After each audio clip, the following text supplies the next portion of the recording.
I don't even know if I want to watch this video. Your childhood is a lie. I don't even... Casual Geographic, back at it.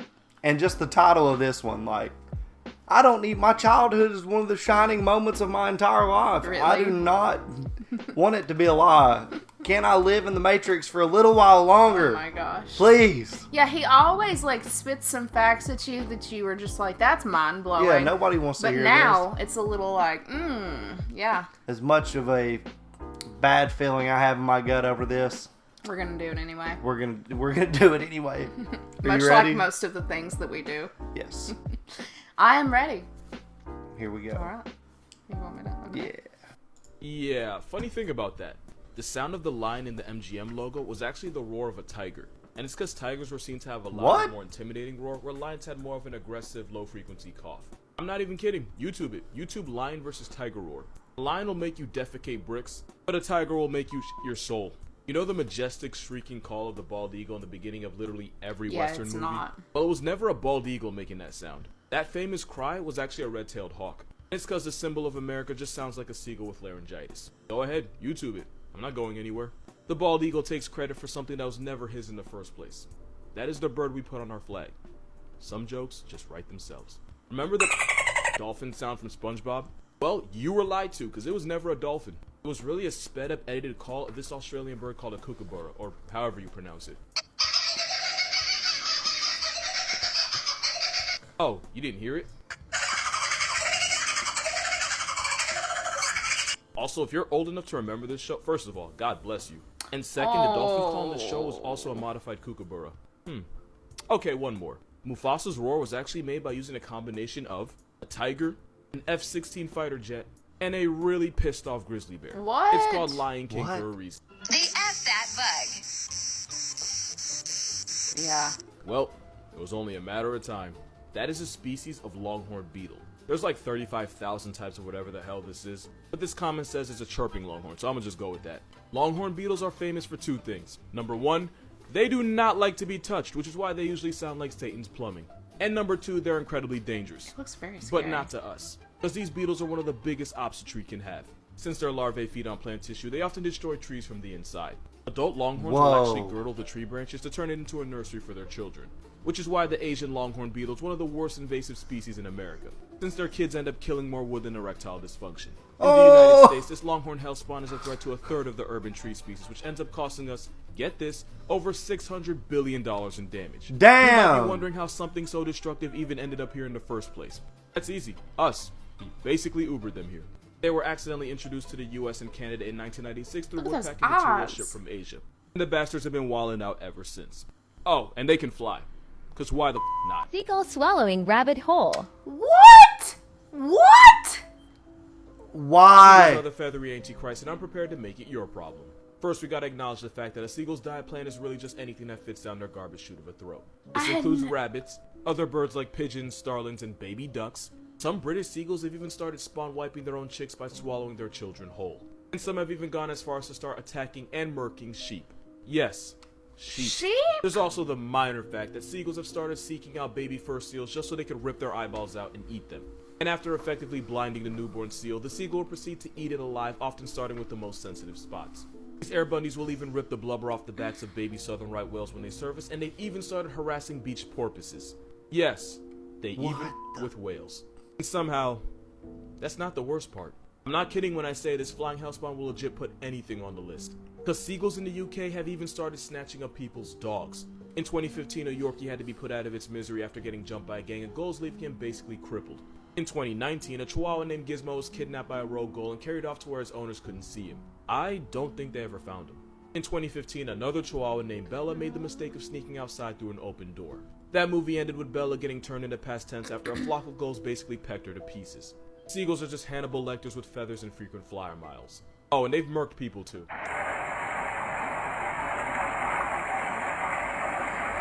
Okay, three things. Yes, it's real, it's a gharial, and it's related to crocodiles and alligators, and before you judge him, look at this picture. This is a male gharial giving about 100 of his babies a piggyback ride the way only a man truly crippled by child support can. If you've never seen this Jurassic reject before, it's because out of the entire crocodilian family, which also includes alligators and caiman, the gharial is by far the most limited edition. There's only about 600 to 700 of these guys left, and in the wild you can only find them in India and Nepal. Which is high-key messed up because gharials eat mostly fish, meaning they've never turned a human into a pack. I mean, they do sometimes eat the corpses of people left in the Ganges River, but they're already dead and no one else is going to eat them, so it'd be like that. The reason this LSD water gecko's endangered is because people destroy their homes, poison their water with metals, and hunt them to make penis enlarging pills or something like that. What? They don't work, by the way. Also, the reason they have that nose job is because they evolved to hunt fish underwater, and that nose lets them swim with no resistance. Wow. Snakes, turtles, and small birds, and yeah, they swallow their prey whole. Which is why they'll also swallow stones to help with digestion and to help keep them underwater without constantly floating up. Also, I can't tell you what they're on, but whatever it is, it looks life-changing. The type that makes you smell color and taste music. Rhinos are one of the most aggressive animals in Africa, but that's only because they're basically legally blind and can't tell the difference between an actual predator and a butterfly, so they just charge at anything that moves. Oh. And fun fact, you don't even have to be alive to get the smoke, because apparently anything also includes cars, because rhinos are just tanks with mood swings. But in zoos without the threat of predators, ask anyone who's ever worked with them and they'll tell you rhinos are really just the world's heaviest lapdog. That wasn't even really a joke. Rhinos in captivity behave just like armor-plated puppies. Some rhinos will even come running when you call their name, and most of them will roll over just so you can scratch their belly. They're the biggest land animal on the planet that isn't an elephant, yet a black rhino could actually beat Usain Bolt in a race. With a top speed of 35 miles per hour, a rhino can sprint fast enough to get a ticket in a school zone. Rhinos have sensitive skin and really sensitive feet, so they walk, jog, and run all on their toes. A rhino's closest relative isn't an elephant or a hippo. It's actually closest related to the horse. And this weird-looking dude from Ice Age called a tape. This picture went viral because people believe that they were dyeing the rhino's horn pink to prevent it from getting murked by poachers. But this picture, it's fake.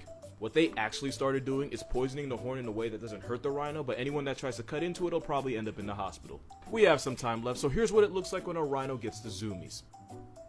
Oh my god. No. Oh. Oh my goodness. I love it. That is super cute. Actually, you might be onto something.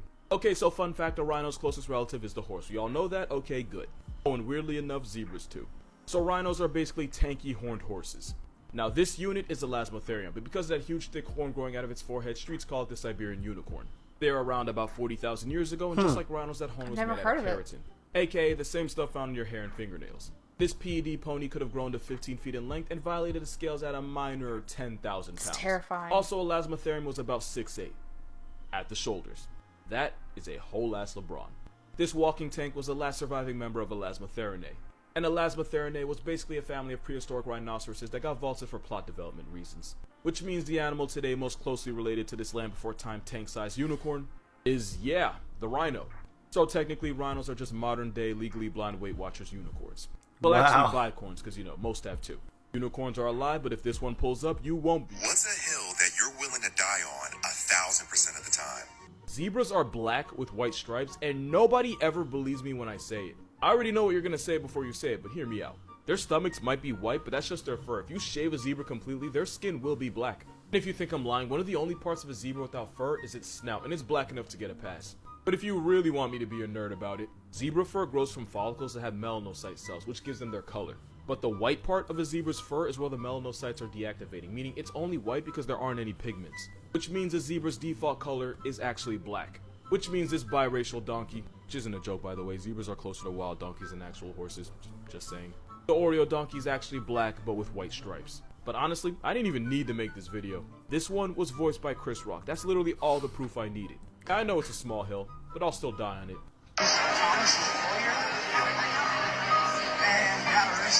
I already made a video about this, but I feel like this is the best way to explain it. So imagine, right, you walk into work and you realize you somehow forgot your phone charger. You wouldn't just turn the phone off because then you couldn't use it and people wouldn't be able to call you.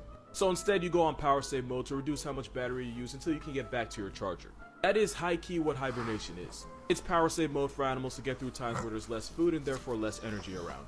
It's not sleep though, because anything that can sleep for 3 months straight probably isn't waking back up. And the animal version of power save mode is torpor. To save energy, an animal in torpor will lower their body temperature, heart rate, and metabolism to the bare minimum needed to survive. Speaking of bare minimum, bears don't actually hibernate. Now, like for real, hibernation is basically a long-term, deeper version of torpor.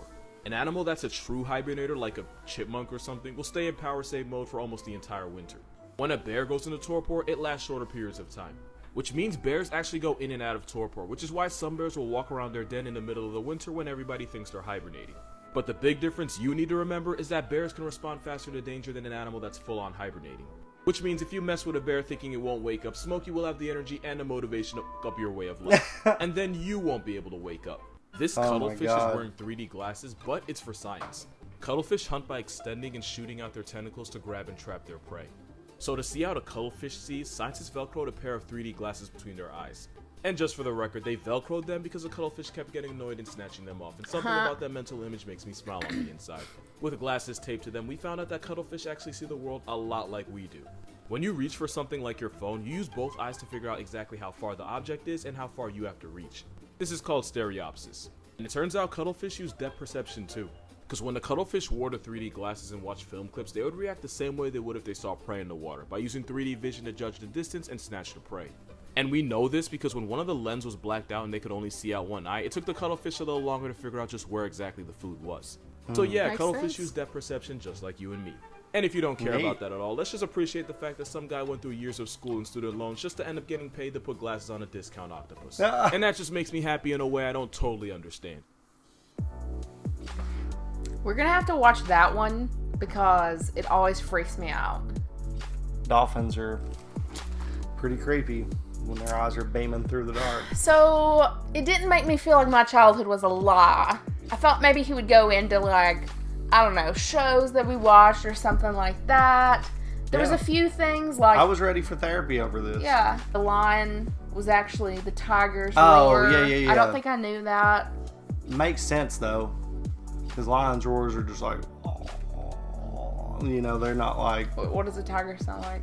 you know, they're like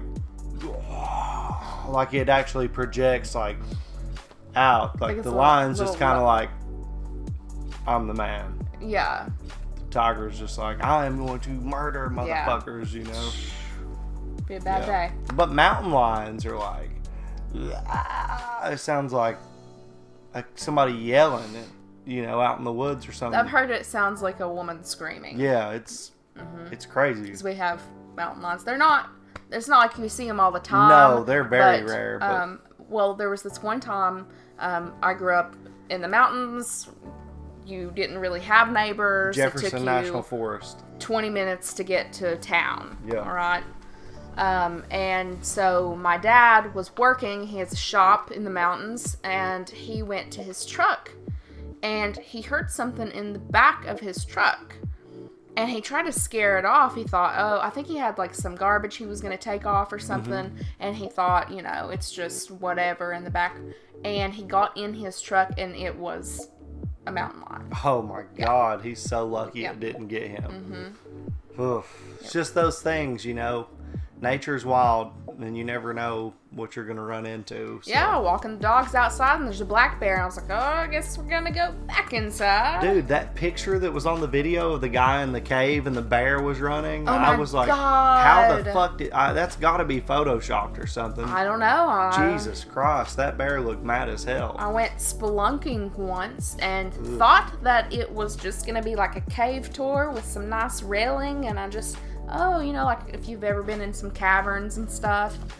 No, it was not. I was doing exactly that in shorts and a t-shirt and sandals because I had no idea. They gave me knee pads, and I was like, this is gonna get serious. So it could have happened to me. Be careful out there. There's bears everywhere. Don't sign up for spelunking. Don't sign up unless it's a video game. What's it, Spelunky? I think is the name of the game. It's pretty fun. But yeah, Casual Geographic, once again, bringing it to you, letting you know the facts of the matter, and doing it with style. Yeah. The always. guy is very, very funny. I can't remember what he said this time that was funny as shit. The child support thing. No, not that one. I can't remember, but his punchlines are on point always. So I really appreciate that about his videos, and his delivery is very smooth yet quick, and like TikTok. Gotta man, be quick. He's got it down packed, and so we appreciate him for that, and y'all should show him some love. You know, he's already blown up, so you're probably already subscribed to him, but if you are not, go subscribe to Casual Geographic, y'all. The man is killing it out here, and we need to support people like him who are just very, very good entertainers. I greatly appreciate it. I'm sure that you do too. If you like this video, you can give us a like. You could subscribe to the channel. Let us know in the comments section what you would like to see us react to in the future. Recommendations in the comments or in our Discord, which we will have linked in the description. We will have the original video linked in the description as well. Yeah, so you can go straight to Casual Geographic's channel, subscribe, all that good stuff. But for this video, I think that's going to do it. Gonna do it. See y'all.